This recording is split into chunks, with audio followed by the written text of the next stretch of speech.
There's a pretty big debate out there right now that the no contact rule is the best way to get over someone. I mean, this is almost universally expected.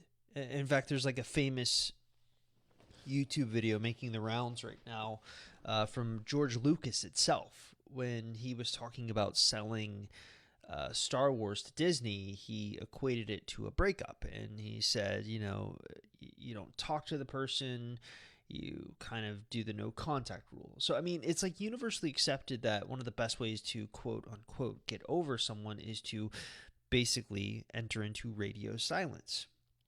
Yet, I'm actually not so sure it's that simple. So, I mean, if you actually look at the statistics, the no contact rule and codependence don't mix very well.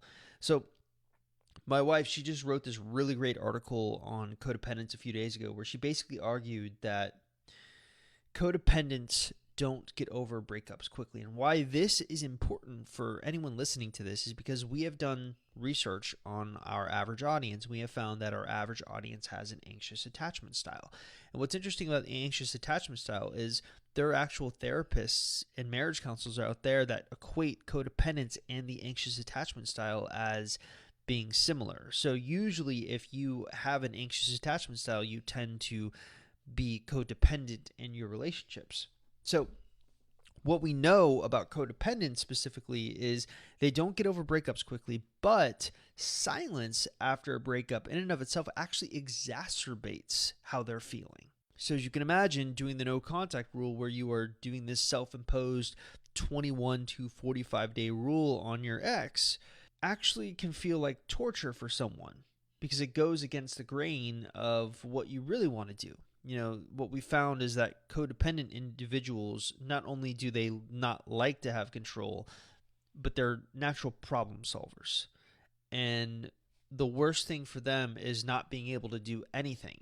And so in many cases, I found that the no contact rule can actually make our clients think about their exes more. And yet, the irony is I do consider the no contact rule to be an essential stepping stone to getting over someone. But I think the important shift in the mentality you need to make with the no contact rule is it needs to be less about making your ex miss you and more about outgrowing an ex. A few years ago, I wrote this really gigantic article that is essentially like the holy grail of everything you could ever want to know about the no contact rule.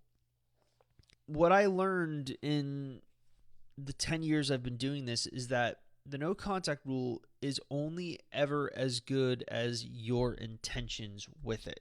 So the natural assumption that most people have when they implement a no contact rule is that by implementing it, their ex is going to be more likely to miss them. And there is some research that certainly backs that up. The theory of reactance, the Zeigarnik effect, the information gap theory, all of these strategies or psychological concepts are kind of all about what silence does to someone else. Yet when I actually polled our community and asked them, hey, for those of you who have done a no contact rule, how many of your exes actually reached out to you?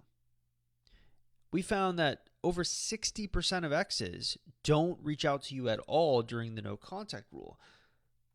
And I do think actually that research makes sense because while we have found that most of our clients tend to be anxious, most of their exes tend to be avoidant. And an avoidant is not going to be the one that kind of breaches the contact. Usually it has to be you. So I actually think that what makes the no contact rule so effective isn't the reactance aspect. It isn't the fact that, it's more likely to make your ex miss you. I actually would argue the opposite. But what it is likely to do is it likely gives you an opportunity to ensure that your time is being spent wisely. And never was that more clear than the most recent success story that I interviewed, this woman by the name of Ashley. Now, Ashley had a really intriguing success story. And she kind of ran the gamut of situations. So, for example, she was high school sweethearts with her ex. She bought a restaurant together with him. They were living together.